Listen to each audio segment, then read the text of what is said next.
Hello, I'm Terry Bellamy, Mayor of the City of Asheville. Our organization is committed to diversity. We recognize it as one of our 5 core values.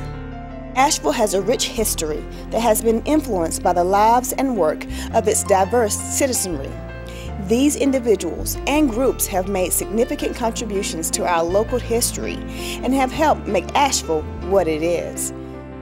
In an effort to share some of our cultural history, we have put together this virtual walking tour video as a way for you to learn more about the contributions made by these citizens and the impacts of their lives on our city. We hope that you enjoy this brief tour and thank you for watching.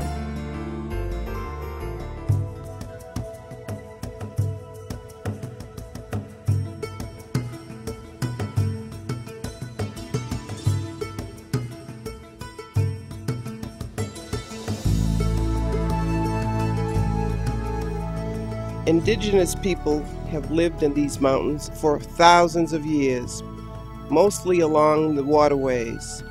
The area now known as Asheville was inhabited by Cherokee, Creek, and Shawnee tribes. During the Revolutionary War, the Cherokee sided with the British. When the British lost, Native Americans in our state were forced to relocate behind the Qualla boundary around Silver after North Carolina gave land grants from these lands to soldiers as payment. Estimates of those first immigrant communities indicated that 1/3 of Southern Highlanders were of Scots-Irish heritage, including the Baird brothers, who opened a dry goods store of what is now Pack Square. In the 1800 census, there were 38 people in Asheville. 13 people were held in bondage. We begin our tour in the parking lot of the City of Asheville Public Works Building.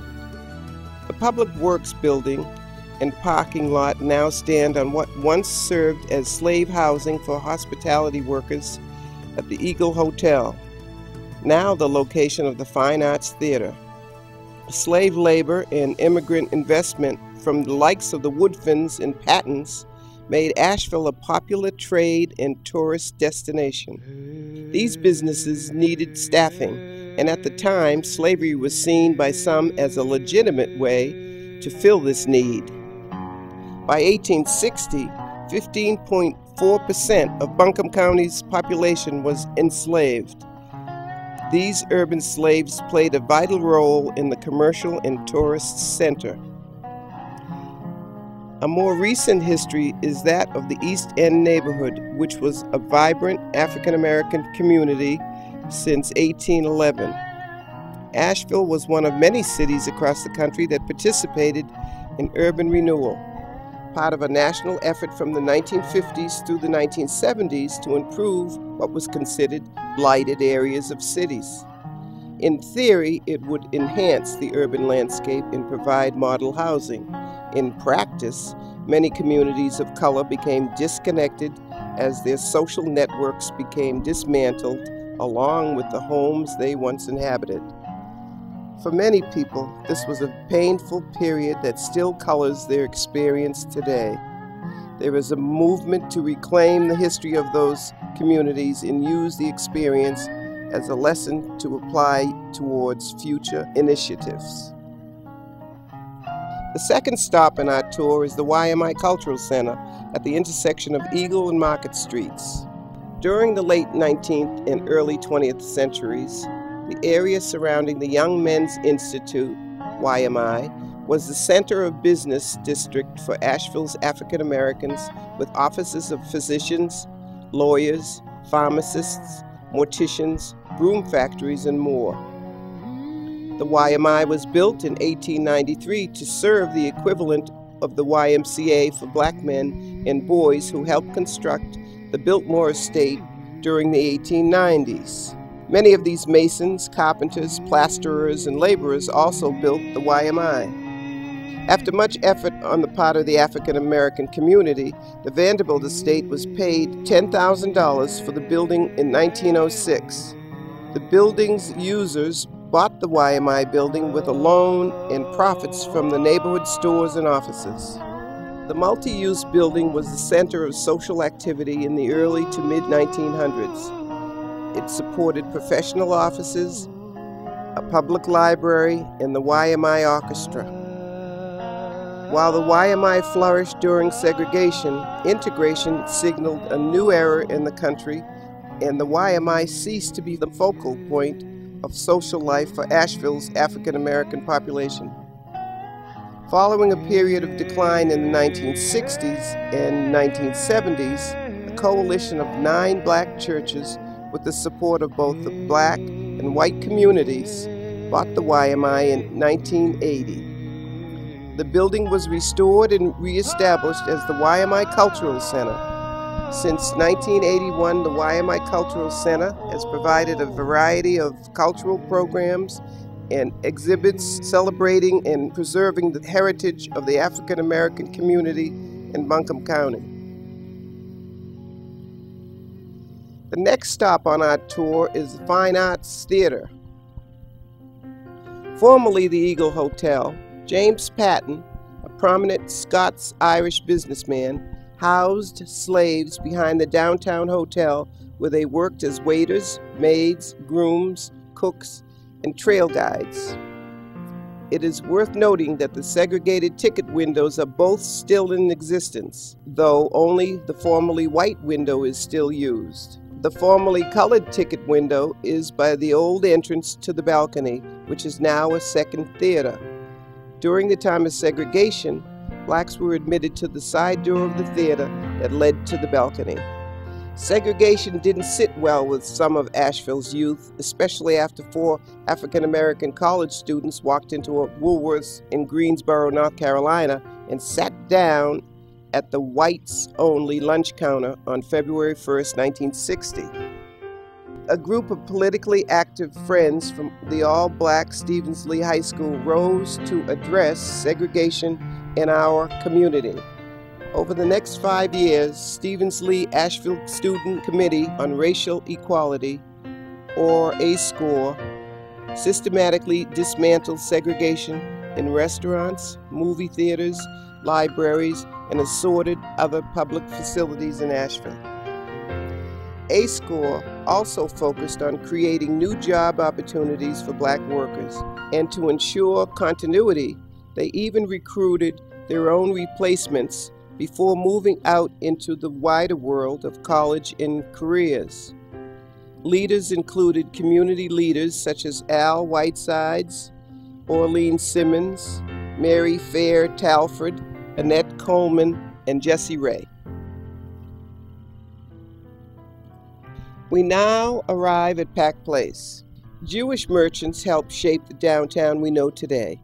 It became a regional hub for shoppers from several states as well.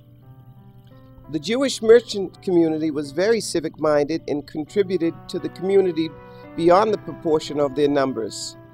Their contributions can be seen on the campus of UNC Asheville in making AB Tech part of the North Carolina Community College system and through the funding of a wing of Mission Hospital. In the early 20s, from Eagle Street all the way to modern-day Pack Square, Jewish business lined the streets, providing a multitude of goods and wares. Finkelstein's pawn shop is still visible down Broadway. Bon Mache department store sold dry goods on the corner of Lexington and Patton Avenue. Myers Palais Royale was another popular store, and Adler Court was an Army-Navy store owned by David Adler. Many immigrant families have established roots here. In the early 1900s, some of the first Greek families came from the mountainous region of Greece called Evrytania. These immigrant communities also bring with them their faith. The first synagogue in Asheville was built by Morris Meyer in 1891. The Greek community formed Holy Trinity Greek Orthodox in the 1950s. The Islamic Center of Asheville is another house of worship and center of community. Just a few steps away stands the Vance Monument. The first road in Buncombe County was built by James Patton, in part with slave labor in 1827, along what had been foot trails used by indigenous people. By the 1800s, stock raisers in surrounding states were using Asheville as a passage and way stop for herds from Greenville, South Carolina to Greenville, Tennessee. In addition to Vance Monument, honoring Civil War Governor Zeb Vance, a marker to Gettysburg and the Dixie Highway, along with a marker to World War I, are also located here. No marker notes that this was the site of the courthouse where slave sales, deed recordings, and punishments took place, or that segregated bathrooms for whites only were located at the base of the Vance Monument until the early 1970s. Immigrant communities continued to thrive in Western North Carolina, just as the Scots-Irish, African American, Jewish, and Greek communities before them.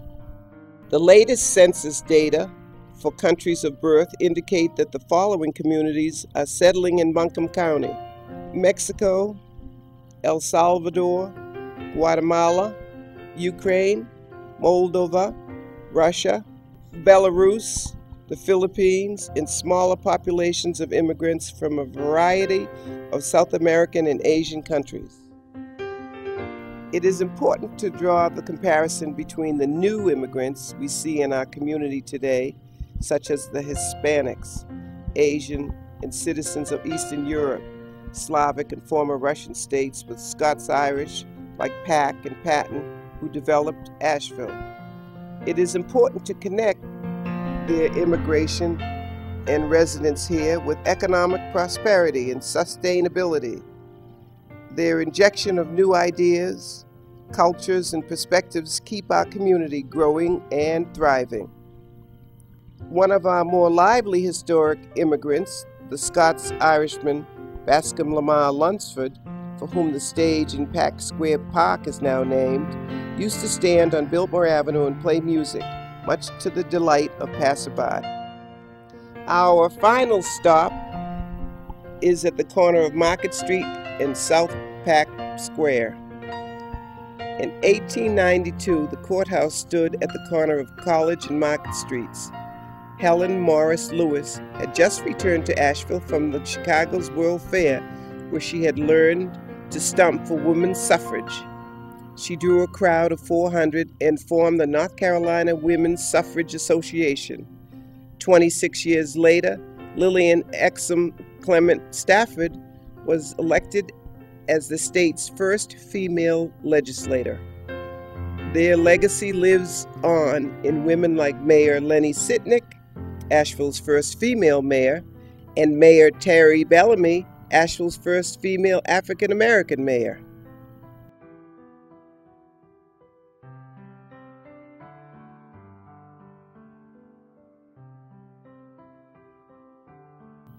Asheville has a long history of people seeing injustice or lack of access and working to correct it. You see it today in the presence of the LGBT community, who in the last 20 years has worked to bring the awareness about their concerns for equity to the forefront of political discussion. Some data sets indicate that Asheville has the 15th largest LGBT community per capita in the United States. There is a lesson for all of us, whatever our background or however we define ourselves, in the struggles of Elizabeth Blackwell, the first woman to receive her medical degree in the United States. Elizabeth Blackwell began her study of medicine in Asheville. She came to the city in the mid-1800s as the governess for Dr. John Dixon, and while here, took advantage of the doctor's extensive medical library. Her pursuit of a degree was fraught with discouraging responses, with 6 different physicians in different parts of the country responding to her that it was utterly impossible for a woman to obtain a medical education. The idea, eccentric and utopian. Rather than giving up, she concluded, a desirable object, a good thing to be done, said to be impossible, I will do it.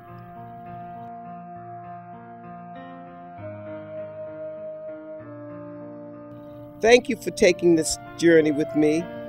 I hope it allows you to look at places and the people you pass every day with new eyes and new perspectives. There is value to each one in the story they have to tell, if you are willing to listen.